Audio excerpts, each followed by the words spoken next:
Video lesson 12.2, coordinate geometry proofs. We're going to talk about proofs in general here, but we're going to start off with the triangles and trapezoids.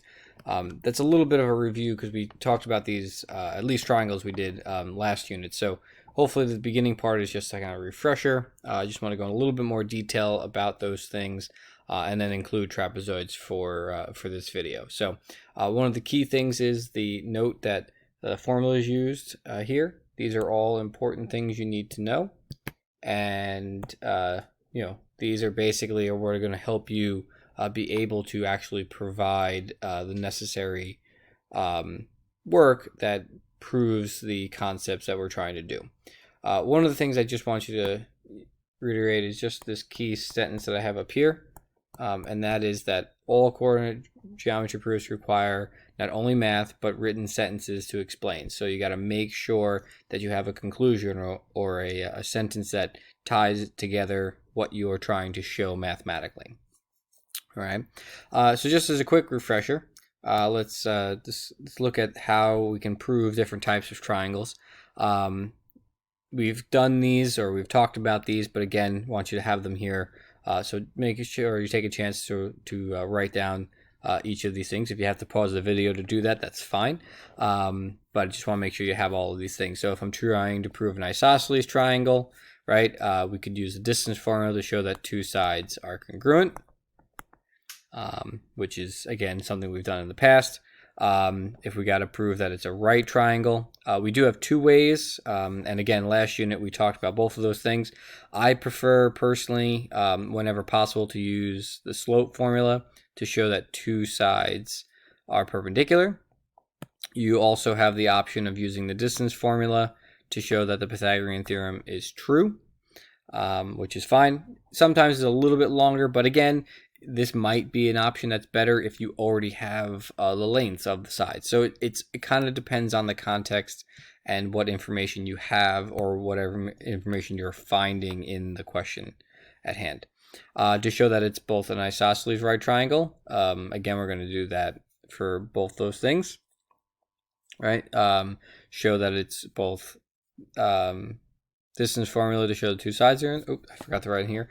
And we can use slopes to show perpendicular sides. So you need both those things. Last but not least, proving it's an equilateral triangle. That would be all three sides are equal. So again, distance formula. Now we're showing all three sides from there. The opposite can be asked too, the converse. We could be asked to show that something is not one of these things. Obviously, you would go about the same way, just showing that the information does not work out to be the way that it should be. Okay. So let's do one real quick one here, dealing with is triangle ABC an equilateral triangle? Prove or disprove. So again, I always like to sketch it whenever possible. I like to get a visual of what's going on here. So I'm just going to do a quick little sketch.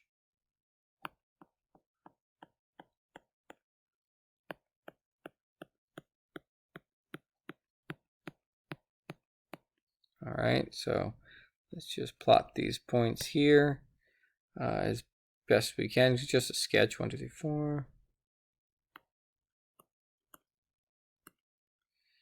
We've got 12, 10, and 6, 13. All right, so there's my sketch of what this looks like. So I want to prove that it is or is not a equilateral triangle. So we're going to find the lengths of all three sides here. So first, the length of AB, distance formula. So I'm doing A and B here. So we've got 4 minus 12 squared plus 4 minus 10 squared. Again, difference in the x's squared plus the difference in the y squared. So that's negative 8 squared plus negative 6 squared. So 64 plus 36, that's radical 100, which simplifies to 10. All right, next one. I'll do BC next. So that's this one and this one. Again, difference in the x's squared plus the difference in the y's squared. Again, doesn't matter who you call x1 and y1, as long as you do the same order. So, I started with 12 minus 6, so I had to start with 10 and minus the 13. Could have done it reverse. So we've got 6 squared plus that's negative 3 squared. So we've got 36 plus 9 radical 45. It is not a perfect square, but I can simplify this to rad 9 times rad 5, which is 3 rad 5. All right, now, technically speaking, I could stop right here because I have just proven that two sides are not the same. Therefore, it can't be equilateral, right? Because by definition, right, equilateral, all three sides are congruent. So since we have two of these things not being the case, here and here, right, then it can't be equilateral. So again, if I have the time or if I'm doing this, if I prove that something is not the case, I would always like to go back and check. If I would take maybe the opportunity to do a third side here and see if I got 2 out of the 3, and I would definitely go back and check. Or I would just go back and check the work of these two to make sure I didn't make any mistakes. But again, it's fine that it happens. Just if I have the time or the ability, I like to try and double check. So okay, we have the work. Now we just need a conclusion sentence here. So triangle ABC is, whoops, let's make this a little neater here, is not an equilateral triangle since two of the sides are not congruent. Therefore, all three sides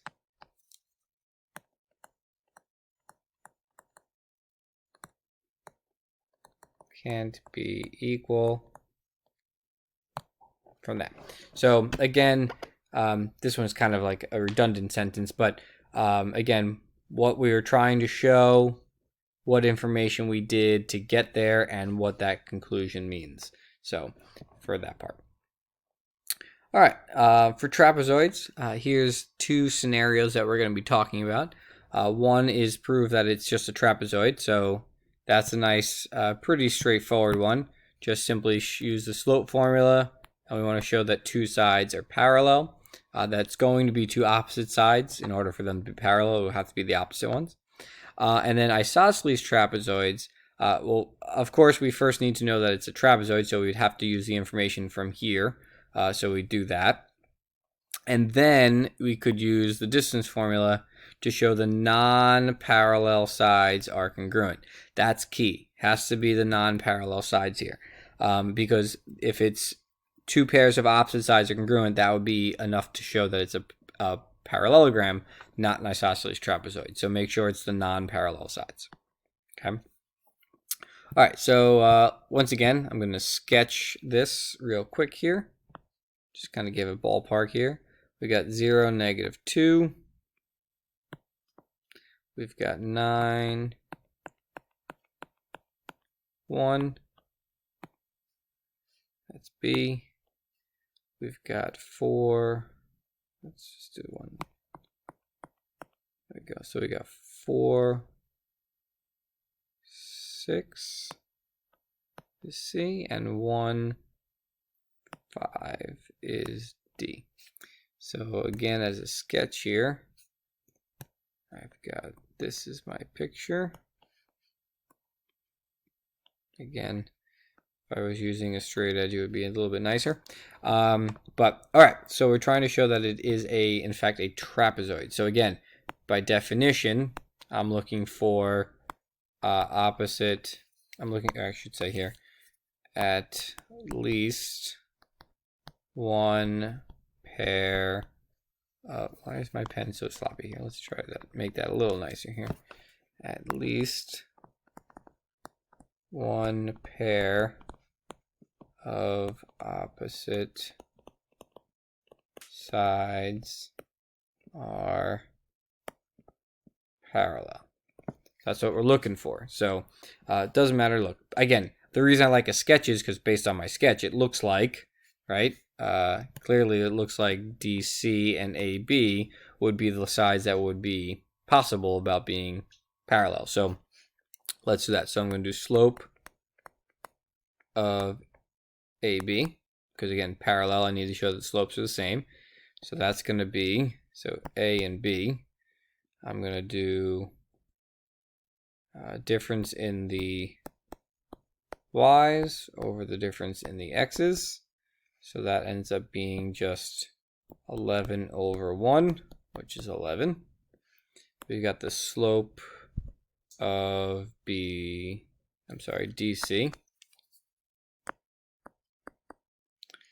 That's these two here. So you've got 5 minus 6. Oops, I just realized I made a calculation error up here. Let's go back and fix that. It's the y. So 1 minus -2 over 9 minus 0. So that's going to be 3 over 9, which would be a third. That sounds a little better. Back over here. So we got 5 minus 6 over 1 minus 4. So that's going to be -3 over -3, which is 1.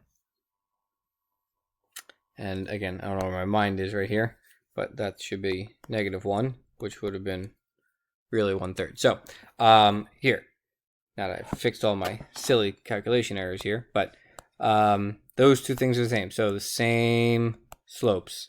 So that's the key. That's what tells me I have something being parallel. So now we can make a conclusion. So now we can say that ABCD is a trapezoid because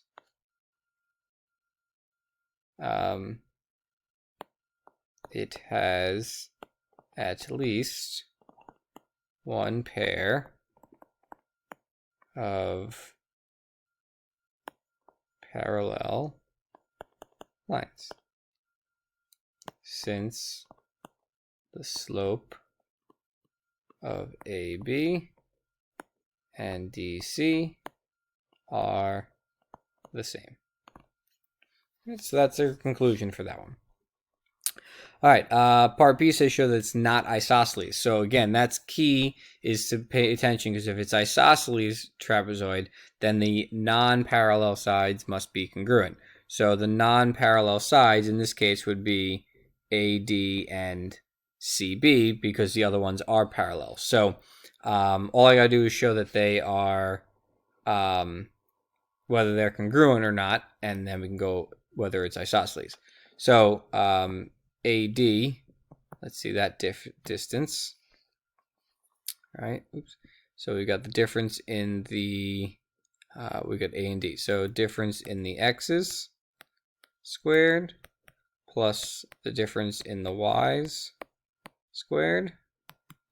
So it's going to be -1 squared plus -7 squared. So it's 1 plus 49, which is rad 50.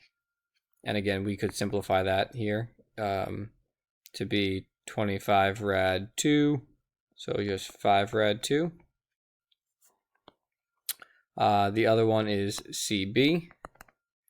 So let's do that one. C and B. So I've got 9 minus 4 squared plus 1 minus 6 squared. So that's 5 squared plus -5 squared. So that's 25 plus 25, which is rad 50.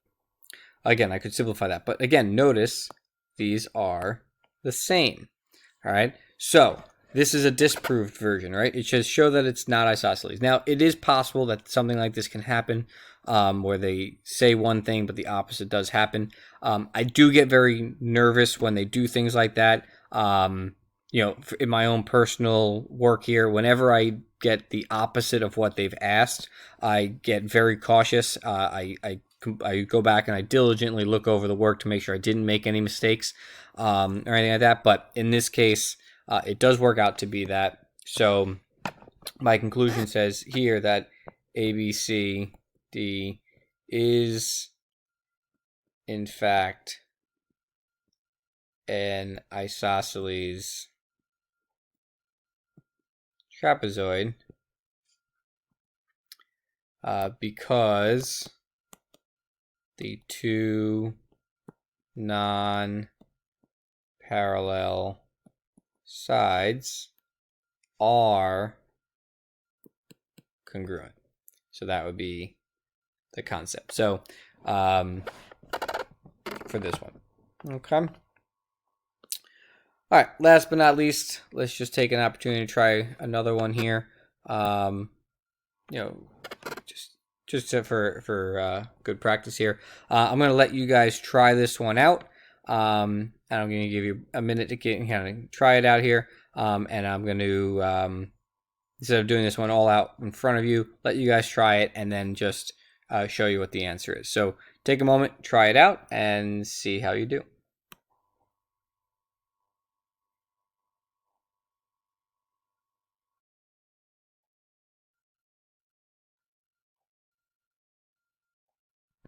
All right, so hopefully you've had enough time to go through this question.